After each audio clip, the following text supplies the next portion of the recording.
and welcome to another Vlogmas video from me, Lauren, from Lauren and the Books. Happy Vlogmas.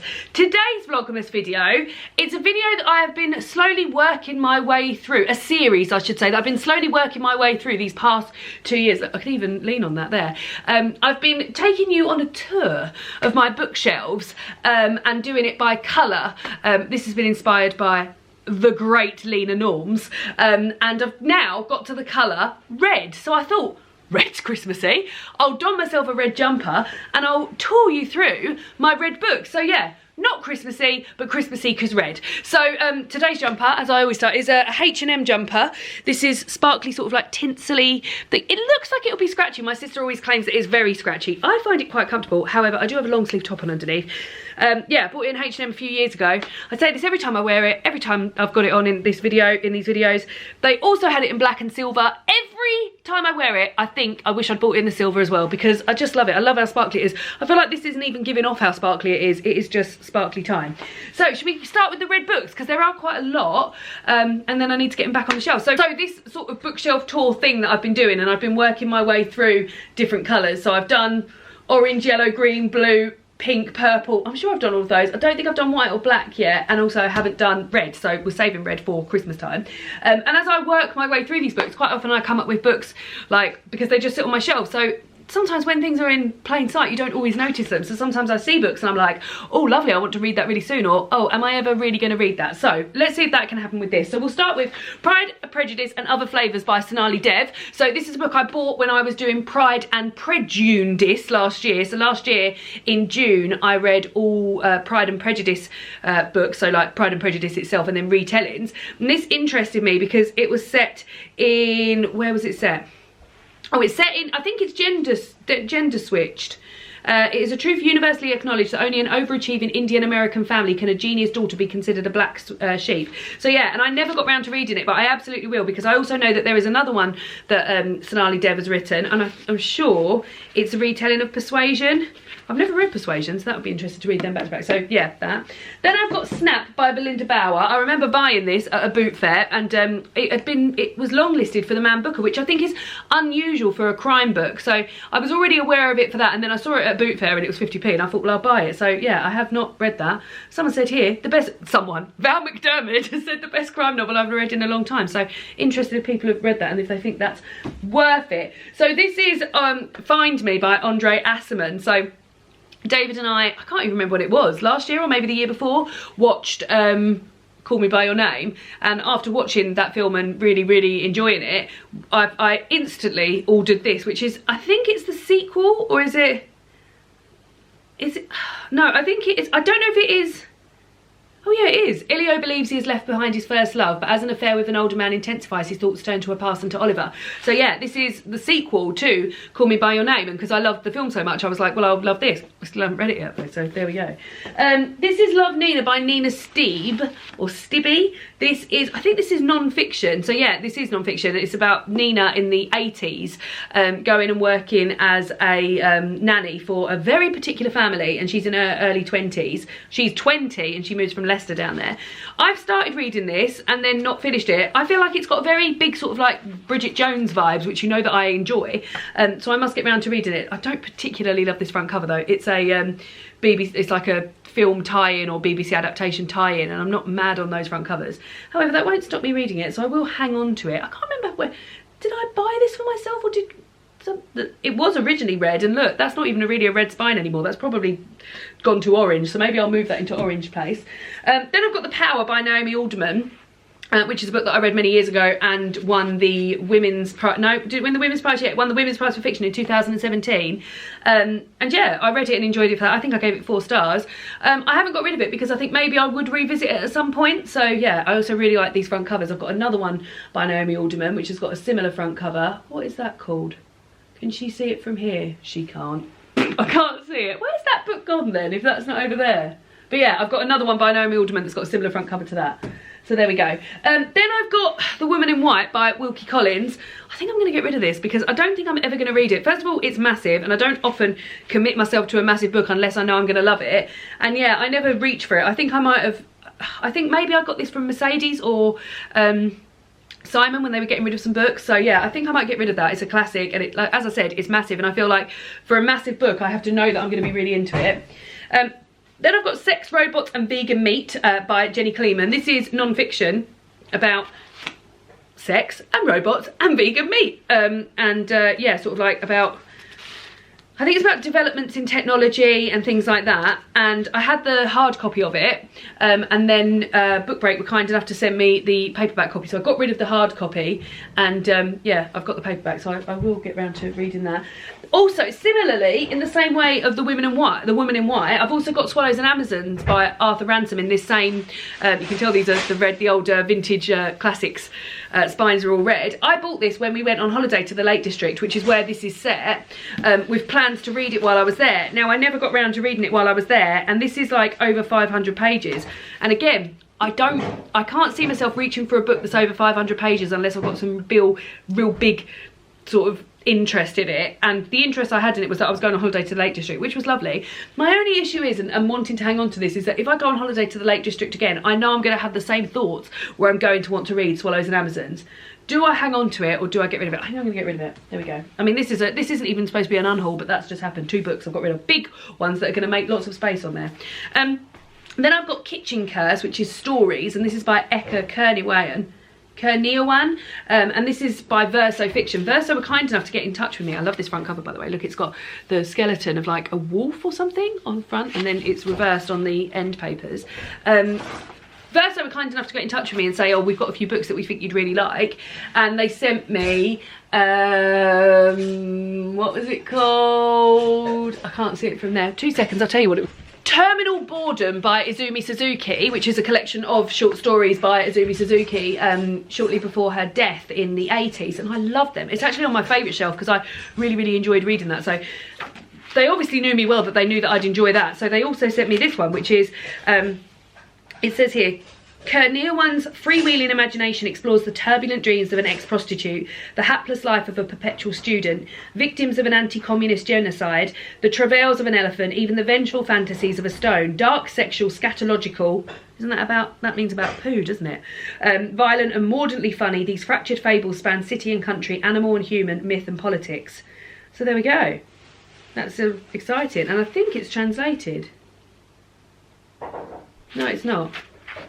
Maybe it's just because the other one was translated. It is translated, sorry. So it's translated, I think, from Indonesian by Annie Tucker and others. So yeah, a collection of short stories. So they'll be hanging on, because if I enjoy those half as much as I enjoyed Terminal Boredom, then I'll be really into it. I've also got Interior Chinatown by Charles Yu. And this is about Willis Yu. He mostly gets to play generic Asian man. If he's lucky, sometimes he gets to be background Oriental making a weird face, or even disgraced son. Every day, Wu leaves the single room in Chinatown where he lives and makes his way to the Golden Palace restaurant, the set of a cop show that is in perpetual production. For now, he's a bit of a player. His dream that one day he will be offered the most coveted role someone who looks like he might aspire to, Kung Fu guy. So yeah, this is inspired by his mother, who tells him to be more. Wu confronts the insidious power of stereotypes in this moving family story of a man learning how to become a son, brother, father and partner in a world that treats him as barely human. It sounds great, doesn't it? Lovely Europa edition as well, so yeah, we'll definitely be reading that. Then I've got Daily Rituals by Mason Curry, and this is all about women's daily rituals. So I think there's a few in this series of daily rituals. I can see one on the back that says daily rituals, and it's picked famous people and, as you would imagine, their daily rituals. Included in this, Dorothy Parker, Susan Sontag, Zadie Smith, Coco Chanel, Virginia Woolf, Alice Walker, Charlotte Bronte, Mary Shelley, Hilary Mantel, Frida Kahlo, Patti Smith and Nina Simone. So both with us and not. And yeah, I think it'll be a really interesting. Oh, it's not just, oh, by the way, it's not just those people. I've just clicked through and there's like loads of other people in here. Oh, I thought it would just be those people, but not. So yeah, that sounds good. Oh, I should get around to reading that. That sounds amazing when I pick that up. I've also got Fuck Off, I'm Sewing, which is a collection of hilarious sort of embroidery and cross stitch and things like that. For example, life is just a bowl of fuck it. Don't be a...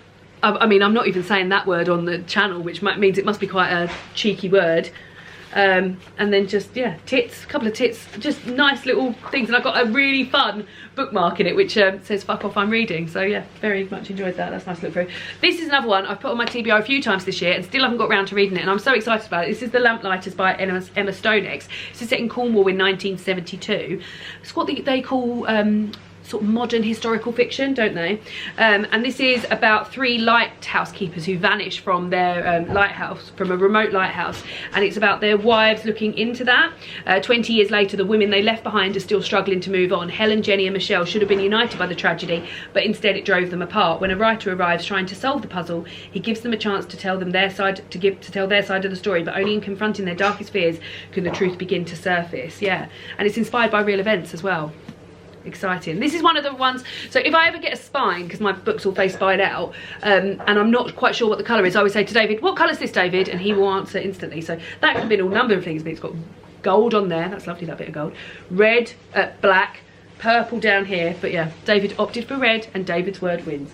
Then I've got She Is Fierce, which is a collection of poetry, Anna Sampson, brave, bold and beautiful poems by women. So it's curated by Anna Sampson, but there's all sorts in here. So if I just have a flip, Edith Nesbit being somebody, Ruqayya Khatun, Olive Runner, Jean Little, Emily Dickinson, Emma Lazarus, and yeah, all poems about being fierce. Need to get to that one as well.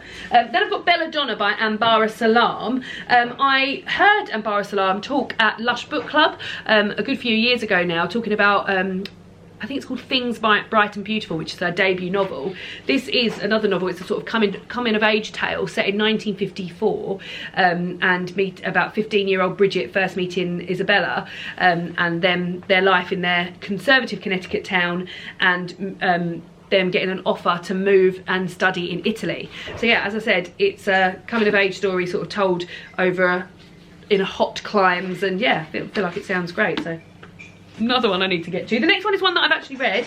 I don't often keep books on my my coloured shelves that I've read, unless like I've got a special sort of connection to them, or I think I might reread them, or they're part of a series that I might want to revisit. But this one is 100 Nasty Women of History by Hannah Jewell.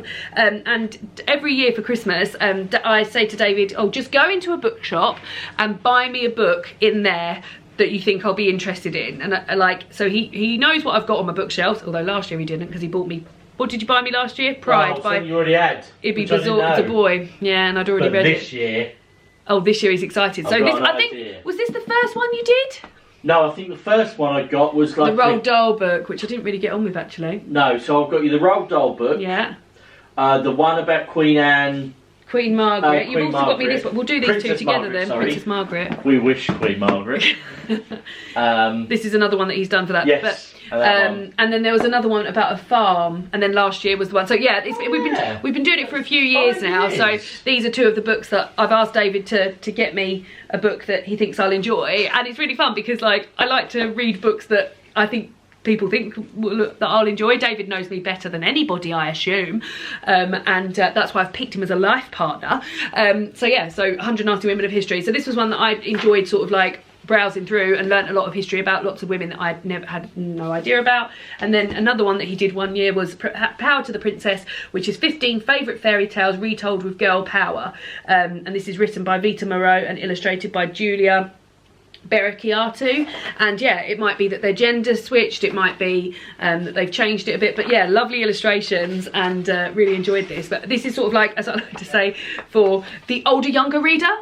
So like you could read this aloud maybe to a child, and the illustrations are great fun. But yeah, that was another one that he bought me one year for Christmas, so enjoyed. Then I've got here, I'm not sure why I've hung on to this, because it came out, I've got the proof copy of it for when this book came out on the 9th of May 2019, which is almost 3 years ago. So 2.5 years ago, and that's What Red Was by Rosie Price. Why did I hang on to this? Like, this has obviously survived quite a few culls, so why has this had odd to it? Through their 4 years at university, Kate and Max are inseparable. For him, she breaks her solitude. For her, he leaves his busy circles behind. But loving Max means knowing his family, the wealthy Rippons, all generosity, social ease and quiet repression. Theirs is not Kate's world. At their London home just after graduation, her life is shattered apart in a bedroom when a party goes on downstairs.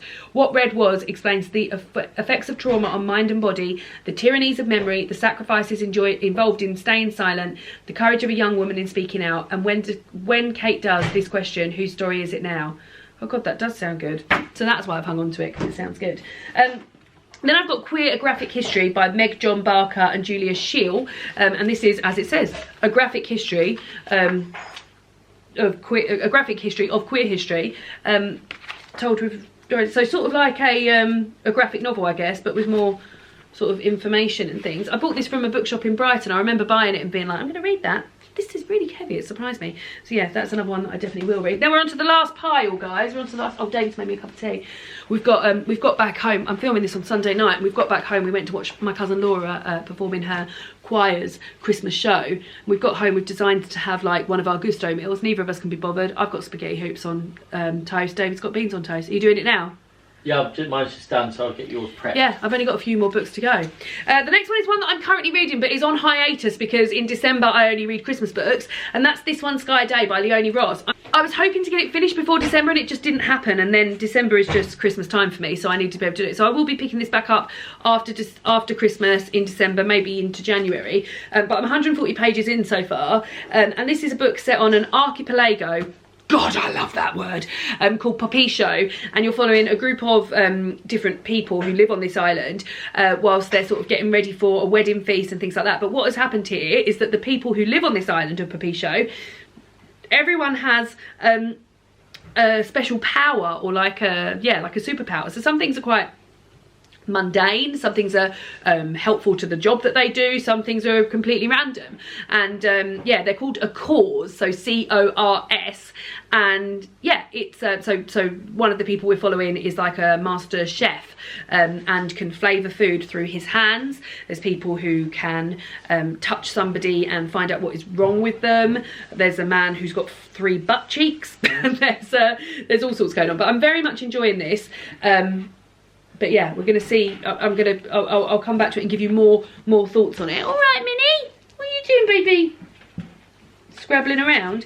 Then I've got the Book of Dust. This is the second volume of the Book of Dust. This is the Secret Commonwealth. So as I said, books that I've read are rarely on these shelves, but this one is because this is the second in a series. Yeah, I don't love the Book of Dust series. I didn't love this one either. I much preferred the first one, La Belle Sauvage. But yeah, we'll hang on to this because I will reread them, or probably re-listen to them actually, before, Minnie's being so cute on the table, before the third one comes out, which I thought was supposed to come out like in October, and it hasn't happened, so it must be coming out next year. So that will be happening as well. Then I've got Other People's Clothes by Calla Henkel. This came out in July this year. I think it's set in Belgium. Is it set in Belgium? Yeah, Berlin. So this is set in 2000, it says 2009 Berlin right at the top. So this is 2 art students. I also got some really fun postcards, which I assume relate to like places that they drink and things to do in the story. Beatrice's is like that's very sort of like 90s pub advert, isn't it? So yeah, it's set in 2009 in Berlin, about 2 art students who have arrived from New York, and both sort of like with their backstories and problems, and want this city to sort of solve their problems. Can't remember their names. Zoe and Hayley. Here we go. One's rich and obsessed with the exploits of Lindsay Lohan and Britney Spears, and one is grieving for her high school best friend murdered months before in her hometown in Florida. So yeah, I do want to get around to reading this. I also remember Emma from Drinking by My Shelf reading this and enjoyed it. So yeah, I will get around to that. That will be got round to. Right, then this one, I need to have a little think about this. So I need to look into this. So this is Women Don't Owe You Pretty by Florence Given, which is a sort of, I think it's like a feminist sort of history book and things like feminist views and stuff like that, with illustrations, I mean, lovely end papers, illustrations from Florence. But I believe there is some bother going on with the plagiarism of this book. I believe that somebody who was previously friends with Florence, or was known to Florence, had spoken, as a woman of colour, had spoken to Florence about an idea she had for a book, which then ended up being this book that Florence has got. I don't know the full details, so if you know more, then please do feel free to share. But yeah, whether or not I then dive into this, I don't know. I bought this in the lockdown, I remember. Yeah, we'll see what happens. So that might be in a... I've got to look more into it before I decide what's going on with it. Then I've got Feminism Interrupted by Lola Olufemi. This is Disrupting Power. I saw this first on Leanne Rose's channel and bought it off the back of that, and still haven't read it. But yeah, it says here, I mean, this is a thing that sort of interests me about the feminist movement. Plastered over t-shirts and tote bags, the word feminist has entered the mainstream and is fast becoming a popular slogan for our generation. But feminism isn't a commodity up for purchase, it's a weapon for fighting against injustice. This revolutionary book reclaims feminism from consumerism by exploring state violence against women, reproductive justice, trans misogyny, sex work, gendered Islamophobia and much more, showing that the struggle for gendered liberation is a struggle for justice, one that can transform the world for everyone. So yeah, looking forward to reading that as well. Then I've got Wake, The Hidden History of Women-Led Slave Results by Rebecca Hall and illustrated by Hugo Martinez. So this is a graphic novel. It looks as though it's going to be a super powerful, as you can imagine, telling of the slave revolts. But also what I'm interested in is it's got a whole section here on England and the slave trade, which is very interesting because quite often I feel like England maybe gets a bit left out of like the issues. I feel like it feels to me like a US based thing when England very much has its own story with the slave trade. So there's a whole chapter here about that. So yeah, that's another one that I will get around to reading. And then the last one, actually I'm thinking of reading this, maybe I think I might keep this out because I might read this. Is Miss Sketty Hoops on Toast done? No. I think I might read this after Christmas or in between Christmas and New Year. So this is The Christie Affair by Nina de Gramont. This isn't out until the beginning of January next year. This is a proof copy, and this is about the 5 days, or it might be 9 days. How many days? 11 days, not 5, not 9, 11 days. So Agatha Christie, the crime writer, went missing for 11 days, and no one really knows what happened to her during those 11 days. However, this is a story of what happened to her during those 11 days told from her husband's mistress, which I just think sounds so exciting. And again, one of those sort of like recent modern historical fiction books. Is that something I've just invented? So yeah, there we go, read books. Hope you enjoyed this. Hope it felt a little bit Christmassy, maybe just because of the old Christmas tree and my sparkly jumper. I am now off to eat my spaghetti hoops on toast, and I'll see you all again tomorrow for another Vlogmas video. Goodbye!